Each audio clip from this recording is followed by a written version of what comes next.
Baik, ketemu lagi dengan saya, Sigit Nugroho, dari program studi statistika FMIPA Universitas Bengkulu. Kali ini saya akan bahas sedikit mengenai teori antrian yang simpel saja, ya. Oke, kita mulai. Teori antrian atau queuing teori. Nah, pada dasarnya antrian itu terjadi bila mana banyaknya pelanggan yang akan dilayani itu melebihi kapasitas kapasitas layanan yang tersedia. Nah, penambahan layanan tentunya akan dapat mengurangi antrian atau menghindari antrian yang terus membesar. Penambahan ini dapat menyebabkan keuntungan berkurang atau di bawah taraf yang diterima. Ya, dapat menyebabkan keuntungan berkurang atau di bawah taraf yang diterima. Makanya perlu diatur sedemikian rupa sehingga eh, keuntungannya tetap eh, semaksimal mungkin. Antrian yang terlalu panjang dapat mengakibatkan kehilangan penjualan atau kehilangan pelanggan. Ya, oke. Terdapat beberapa sistem antrian. Sistem antrian terdiri dari pelanggan yang datang dengan laju yang konstan, atau bisa saja secara teori lajunya bervariasi untuk mendapatkan layanan pada suatu fasilitas layanan. Jika pelanggan yang datang dapat memasuki fasilitas layanan, mereka dapat langsung dilayani. Apabila ya namanya fasilitas layanan itu adalah orang yang melayani si pelanggan. Jika harus menunggu dilayani, mereka berpartisipasi membentuk antrian dan akan berada dalam antrian hingga mereka dapat giliran untuk dilayani. Oke, sistem antrian. Kita lihat bagaimana proses inputnya, yaitu banyaknya kedatangan persatuan waktu atau jumlah antrian yang dapat dibuat, yang di bahasannya ya, bahasannya. Kemudian kita juga terbatas harus memperhatikan juga maksimum panjang antrian atau mungkin maksimum jumlah pelanggan yang potensial. Ya. Sedangkan pada proses layanan, kita harus perhatikan sebaran waktu untuk melayani seorang pelanggan. Kemudian banyaknya layanan yang tersedia, apakah 1, 2, 3, dan pengaturan layanan, apakah secara seri atau paralel. Dan yang terakhir disiplin antrian. Karena antrian itu bisa first in, first out, bisa last in, first out, bisa acak, bisa prioritas, dan lain sebagainya. Nah, dalam hal ini kita akan bahas, ya, kita akan asumsikan bahwa teori antrian yang akan kita gunakan memiliki disiplin antrian FIFO, first in, first out. Siapa yang datang duluan, dia akan dilayani duluan. Ya. Kemudian datangnya pelanggan secara acak dengan laju tertentu. Ya. Kemudian sistem antrian dalam kondisi steady state. Ya, steady state. Ya. Oke, artinya sudah beroperasi cukup lama, bebas dari keadaan sistem awal, dan tidak tergantung dari waktu. Oke. Notasi yang digunakan. SN adalah banyaknya pelanggan yang berada di dalam sistem. SN, ya. Kemudian PNT itu peluang adanya N pelanggan berada dalam sistem pada waktu T. Artinya dalam sistem itu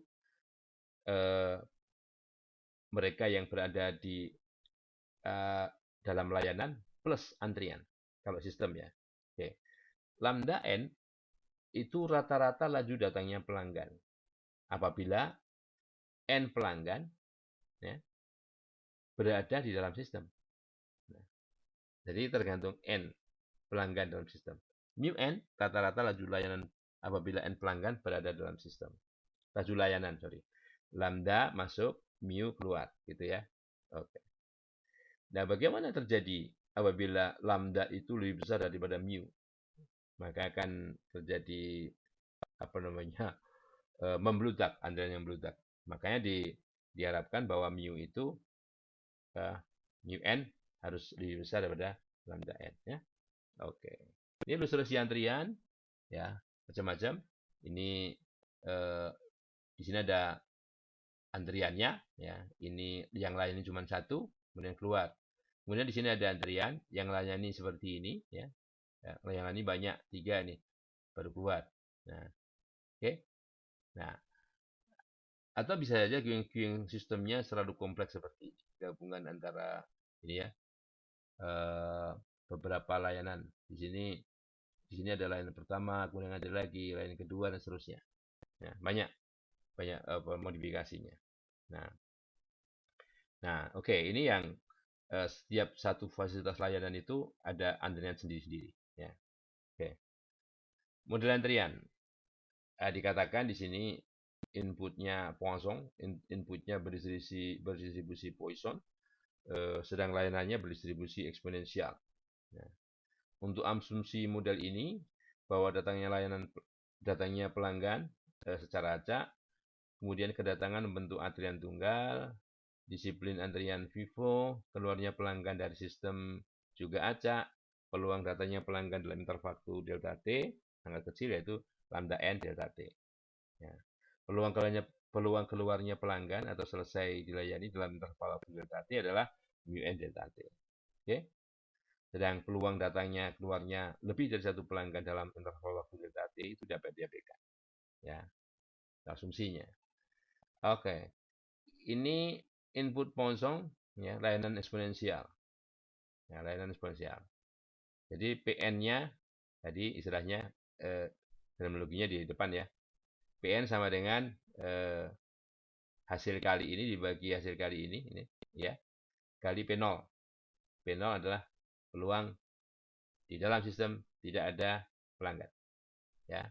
Oke. Nah, peluang dalam sistem tidak ada pelanggan dari sini kita bisa hitung kan jumlah semua peluang sama dengan 1 ya, jumlah semua peluang sama dengan 1 sehingga P0-nya sama dengan ini ya. Oke, andaikan kita punya model antrian tak hingga. Ini model antrian tak hingga, sumbernya tak hingga ya. Layanan tunggal, layanan ganda. Ini andaikan model antriannya terhingga, sumbernya tak hingga, layanan tunggal, layanan ganda. Ini yang akan ditulis di sini ya. Tapi kita akan tidak akan bahas semuanya. Kita akan berikan ilustrasi dari model yang sederhana saja, ya. Dari model yang sederhana. Oke. Nah, oke. Antriannya tak hingga, sumbernya tak hingga, layanan tunggal. Ini yang kita berikan ilustrasi, ya. Bahwa yang pertama asumsi yang ditambahkan itu bahwa rata-rata laju kedatangan konstan, ya. Jadi tidak tergantung berapa banyak pelanggan yang berada dalam sistem. Lambda N sama dengan lambda. Demikian juga rata-rata laju layanan konstan, tidak tergantung dari pelanggan dalam sistem, ya, mu. Dan tadi sudah saya katakan bahwa lambda harus lebih kecil dari mu. Kalau lambda lebih besar daripada mu, maka antriannya membludak, tidak tertangani. Oke. Oleh karenanya, rumus P0 yang sulit tadi, yang rumusnya panjang tadi, nah ini akan menjadi sederhana pada kasus ini. Ya. Jadi P0-nya sama dengan 1 dikurang lambda per mu. Kalau lambdanya misalnya dalam 1 jam si pemberi layanan itu bisa memberikan layanan ke 4 orang, ini bisa kalau yang datang pada sistem itu ada 4 orang per jam, sementara yang bisa dilayani 5 orang per jam, maka di sini 1 dikurang 4/5. Ya. Sama dengan 1/5. Jadi P0-nya 1/5. Ya. Oke. Oke. Dan seterusnya. Ini PN-nya. Jadi kalau P0-nya didapat, PN-nya menjadi ini. Ya. Dari perkalian tadi. Oke. Kemudian L adalah panjang. Length. Panjang antrian. Ya. Rata-rata banyaknya pelanggan dalam sistem. Ya. Kemudian LQ. Rata-rata banyaknya pelanggan dalam sistem. Kalau nggak pakai Q. Kalau Q ada Q antrian. Rata-rata banyaknya pelanggan dalam antrian, ya, dalam sistem, dalam antrian, ya. Jadi LW adalah rata-rata banyaknya pelanggan berada dalam antrian yang tidak kosong, ya. Kemudian W adalah rata-rata waktu yang diperlukan pelanggan berada dalam sistem. Jadi kalau tadi sejam bisa melayani 5 orang, sementara yang datang per jam itu 4 orang, maka rata-rata waktu yang diperlukan berada dalam sistem adalah 1/5/4, jadi 1 jam. Oke. Ini BQ, Q antrian, rata-rata waktu yang diperlukan pelanggan berada dalam antrian.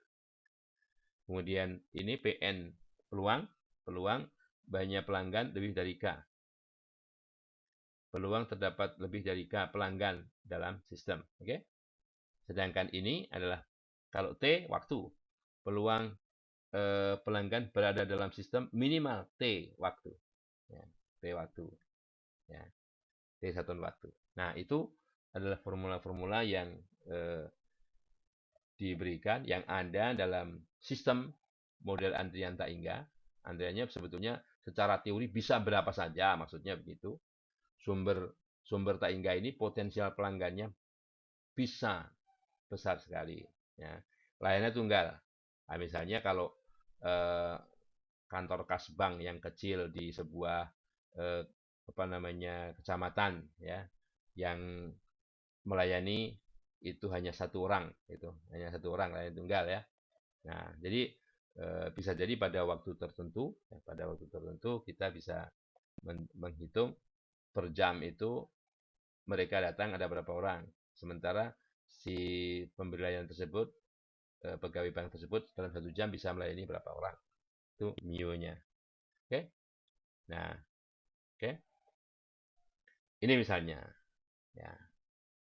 Tadi diberikan ilustrasi kalau lambdanya 3, MIO-nya 4, ya. Apapun ceritanya mau urutan di mana saja, yang kita perlukan adalah lambda dan MIO di sini, ya. Lambda dan MIO. Jadi kalau lambdanya 3, MIO-nya 4, maka peluang tak ada pelanggan di dalam sistem 1 dikurang 3 per 4. 0, ya. 0 itu ini P, peluang banyaknya pelanggan di dalam sistem ada sebanyak 0, ya. LW, rata-rata jumlah pelanggan yang datang ke sistem tersebut. W, ya. W yang tidak kosong, kan? Tidak kosong. Ya. Kalau W, rata-rata waktu seorang pelanggan berada dalam sistem. Ya, 1 dibagi mu per 1 dibagi mu min lambda 4 kurang 3, ya. Oke. Nah, bagaimana kita menggunakan ini sebetulnya tayangan berikutnya banyak, ya, tapi tidak akan saya sampaikan. Saya akan menyampaikan pada tahapan sampai di sini saja, ya. Kemudian kita lihat modul antrian, ya, waiting line, ya. Oke. Ya, ini waiting line. Kemudian setelah itu bikin nah, ini dalam QM ini, dalam quantitative management ini ada beberapa notasinya agak beda dikit. Di sini kalau yang barusan saya bahas tadi adalah MM1, kita menggunakan exponential service time, ya. Exponential service time. Nah, kita pilih yang modul yang ini. Kan ada juga nih yang constant service time, general service time, ini Erlang K service time. Kita pakai yang ini, klik saja, ya. Kita tulis queuing waiting line, ya. Di sini WL istilahnya. Waiting line Oke, terserah pangkas rambut misalnya. Pangkas rambut. Ya. Oke, no cost. Oke, kita klik. Ingat, ya, di sini modul ini digunakan untuk antrian atau waiting lines. Be sure. Jadi kita hanya diminta memasukkan arrival rate lambda dan server rate, ya, rather than the inter-arrival and service times. Jadi kita hanya memasukkan lambda dan mu tadi. Nah, kan? Jadi arrival rate lambdanya misalnya tadi 3, ya. Kalau service rate-nya misalnya 4, ya. Pertama kita biarkan saja. Misalnya kalau servernya yang lainnya cuma 1. Tadi memang begitu contohnya, ya. Kemudian kita klik solve. Apa yang bisa diberikan oleh QM for Windows ini. Nah, oke, banyak, ya. Akan diberikan di sini average server utilization. Average server utilization 3 per 4. Jadi kalau kita tadi misalnya waiting line, mana waiting line? Ya, ini, ya.